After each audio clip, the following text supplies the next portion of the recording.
తాకట్లో ఉన్న మీ బంగారాన్ని విడిపించి ఆ రోజు ఆన్లైన్ రేటుకి కొంటాం. Sharma gold company.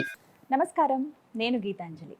ముందుగా కుర్తాళం శ్రీ సిద్ధేశ్వరి పీఠాధిపతులు, నడిచే దైవం జగద్గురువులు శ్రీ శ్రీ శ్రీ సిద్ధేశ్వరానంద భారతి మహాస్వాముల వారి పాద పద్మములకు నమస్కారములు తెలియచేసుకుంటూ కార్యక్రమాన్ని ప్రారంభిద్దాం. నారీ ఏవ నారాయణి అన్న సూత్రంతో తిరుపతిలోని రాయల చెరువు దగ్గర శ్రీపీఠాన్ని స్థాపించి ఎంతో మంది భక్తులకు ఉచితంగా మంత్రోపదేశం చేసి వారి సమస్యలకు పరిష్కారాన్ని తెలియచేస్తూ జపం, హోమం, ధ్యానం ద్వారా భక్తులను ధర్మ మార్గంలో నడిపిస్తూ వారికి కార్యసిద్ధిని కలుగు చేస్తూ ఉన్నారు మంత్ర మహేశ్వరి శ్రీశక్తి పీఠాధీశ్వరి మాతాజీ రమ్యానంద భారతి మహాస్వామిని వారు. వారితో సంభాషించే అద్భుతమైన అవకాశం దక్కింది. ఇదొక అదృష్టంగా భావిస్తూ మనకున్నటువంటి సందేహాలను నివృత్తి చేసుకుందాం. మా నమస్కారం. మీ చరణాలకు నమస్కారాలు తెలియజేస్తున్నాను. చాలా సంతోషం మిమ్మల్ని కలవటం. ఈ సందర్భంగా మీ విలువైన సమయాన్ని మా కోసం కేటాయించినందుకు ధన్యవాదాలు తెలియజేస్తూ ప్రారంభిస్తానమ్మా. మా చాలా సందేహాలు మిమ్మల్ని ప్రత్యేకంగా అడగాలనుకున్నాను. మహిళల గురించి అంటే ఇప్పుడు చాలామంది ఇలా మంత్రోపదేశం ఇస్తున్నారని, ఇలా కొంతమంది ఇలా పూజలు అని చెప్పారండి, ఇలా మేము వెళుతున్నాం అని చెప్పి చాలామంది వెళుతూ ఉన్నారు. అంటే ప్రతి రంగంలోనూ ఏదో ఒకటి ఉంటూనే ఉంటుందండి, ఒక రంగం అని కాదు అనే ఉద్దేశంలో వీటి గురించి కూడా చెబుతూ ఉన్నారు. మోసపోయామని, ఇబ్బంది పడ్డామని, ఇలా కొంతమంది వచ్చి ఎవరైతే చెప్పుకునే వాళ్ళు ఉంటారో వాళ్ళ దగ్గర చెప్పడానికి కూడా భయపడతారు. నిజానికి అలాంటివి ఏమైనా మీరు ఫేస్ చేశారా? మీకు ఎదురైనా? మన దగ్గరకు వచ్చే వాళ్ళు చాలా మంది చెప్తూ ఉంటారు. ఏమిటి అని అంటే, ముఖ్యంగా మామూలుగా ఏంటంటే స్త్రీలు సన్యాసం తీసుకునేటువంటి వాళ్ళే చాలా తక్కువ మంది ఉంటారు. ఇప్పుడు నాకు స్వామివారు సన్యాసం ఇచ్చి ఈ మంత్ర మార్గం ఇదంతా నేర్పించేటప్పుడు ఒక మాట చెప్పారు. మహిళలు వస్తూ ఉంటారు, పురుషులు వస్తూ ఉంటారు, పీఠాధిపతుల దగ్గరికి, అందరి దగ్గరికి వెళ్తూ ఉంటారు కష్టాలు ఇబ్బందులు పోగొట్టుకోవటానికి. ముఖ్యంగా ఈ రంగంలో మహిళలు తక్కువైపోయారు, పురుషులు ఎక్కువైపోయారు. ఆడవాళ్ళు అన్నీ వచ్చి మగవాళ్ళకు ఓపెన్గా చెప్పుకోవటానికి కష్టపడతారు.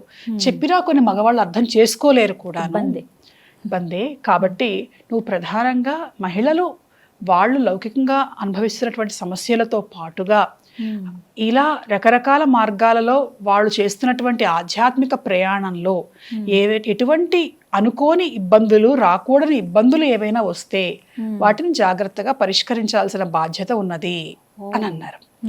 నేను అనుకున్నాను మొదట్లో ఒక 10-12 ఏళ్ల క్రితం, ఏముంటాయి అంతగా, గుడికి వెళ్తున్నారు, గుళ్ళు అంటే దేవుడి దగ్గర కూడా ఏం చేస్తారులే, జనాలు ఏం చేస్తారులే, ఇటువంటి ఇబ్బందులు ఏమొస్తాయిలే అని అనుకున్నాను. కానీ తర్వాత వివిధమైనటువంటి మహిళలు రావటం, చేయటం, అంటే మీరు అన్నట్టుగా ఈ రంగంలోనే కాదు అన్ని రంగాల్లోనూ ఉన్నది. ఏదో దీనివల్ల మనం ఏదో మన హిందూ ధర్మం ఏదో మన మతాన్ని ఏదో మనం అనుకుంటున్నట్టు ఏమాత్రం కాదు. అన్ని చోట్ల అన్ని రకాలుగా ఉన్నటువంటిదే. కొన్ని రకాలైనటువంటి ఇబ్బందులు, సంఘటనలు చెప్పినప్పుడు ధనం మోసపోవటము, తర్వాత ఆస్తుల విషయాల్లో కొన్ని మోసాలు జరగటము, ముఖ్యంగా ఆడవాళ్ళ విషయంలో వాళ్ళు తెలుసు మనకి ఎట్లాంటి ఇబ్బందులు ఫేస్ చేస్తారో. బయటికి చెప్పుకోలేరు, ఇంట్లో చెప్పుకోలేరు.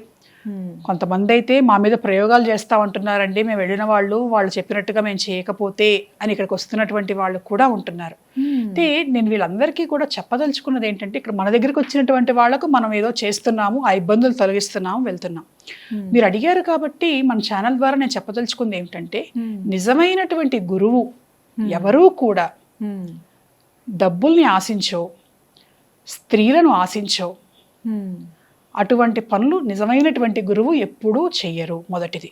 2, ఏ వ్యక్తి అయినా సరే, పురుషులు కావచ్చు, స్త్రీలు కావచ్చు, మీ పుట్టుమచ్చలు ఇక్కడున్నాయా అక్కడున్నాయా అని అడగటము, లేదా వాళ్ళకు వ్యక్తిగతమైనటువంటి వ్యవహారాలు అడగటం మొదలు పెట్టారంటే మీరు ఇబ్బందుల్లో, ప్రమాదంలో పడుతున్నట్లే. ముందుగా చాలా జాగ్రత్తగా ఉండాలి.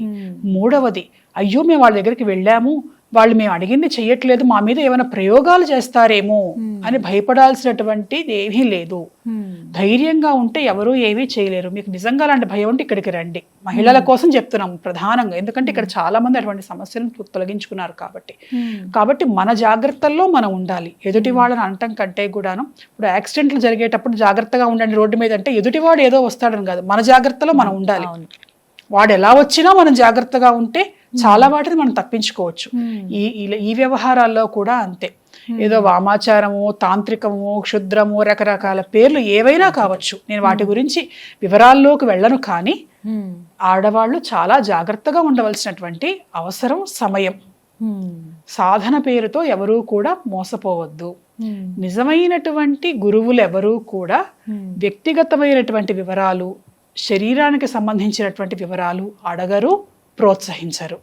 ఇది ప్రతి ఒక్క మహిళ ప్రతి మహిళ తెలుసుకోవాల్సినటువంటి విషయం. ఆధ్యాత్మికం అంటూ వెళుతున్న వాళ్ళు కూడా ఒకవేళ ఎటువంటి ఇబ్బందులు గనక జరిగితే మీరు వెంటనే వాటిని పరిష్కారం చేసుకోండి. ఎందుకంటే వాటిని మనసులో పెట్టుకొని ఆత్మహత్యల దాకా వెళ్ళవద్దు. భయపడాల్సింది ఏమీ లేదు. అటువంటి సంఘటనలు వచ్చినప్పుడు కూడా వాటిని మనం ఇక్కడ చాలా మందిని, కొంతమందిని కొన్ని ప్రత్యేక పరిస్థితుల్లో వాళ్ళని ఇక్కడ రక్షించుకోవటం జరిగింది కాబట్టి నేను చెప్తున్నాను. సరే, పేర్లు, సందర్భాలు, సంఘటనలు మనం చెప్పం కాబట్టి ఇట్లాంటివి కూడా జరిగే అవకాశాలు ఉన్నాయి కాబట్టి చాలా జాగ్రత్తగా ఉండండి. మీ కాళ్ళ మీద మీరు నిలబడండి, మంత్రశక్తితో సహా మీ కాళ్ళ మీద మీరు నిలబడండి. ఇతరుల మీద ఎక్కువగా ఆధారపడద్దు. తర్వాత ఒక పరిష్కారం కోసం వెళ్తే అంతవరకే పరిమితం కావండి. వాళ్ళ మీద మానసికంగా ఆధారపడద్దు. మీ కష్టాలన్నీ తొలగించేస్తారనేటువంటి భావనతోటి ఓవర్ షేరింగ్ చేయకూడదు. ప్రతిదీ ఫస్ట్ చెప్పేసుకుంటాము, అది చేయకూడదు. దానివల్ల ఇబ్బందులు, కష్టాలు వస్తాయి. ఈ జాగ్రత్తలు ఖచ్చితంగా ప్రతి మహిళ పాటించవలసినటువంటి అవసరం. అయితే నిజంగా అందరూ తెలుసుకోవాలి, మహిళలందరూ కూడా. అవును, చాలా చక్కగా వివరించారు. ప్రతి ఒక్కటి కూడా అమూల్యమైనవి, అందరూ తెలుసుకోవాల్సిన విషయాలు. చాలా సంతోషం అమ్మా. విలువైన సమయం ఇది మా కోసం కేటాయించారు. అదృష్టంగా భావిస్తున్నాం. మీరు మళ్ళీ మళ్ళీ అవకాశం దొరకాలని కూడా కోరుకుంటున్నాం. తప్పకుండా. ఆశీస్సులు ఉంటాయి.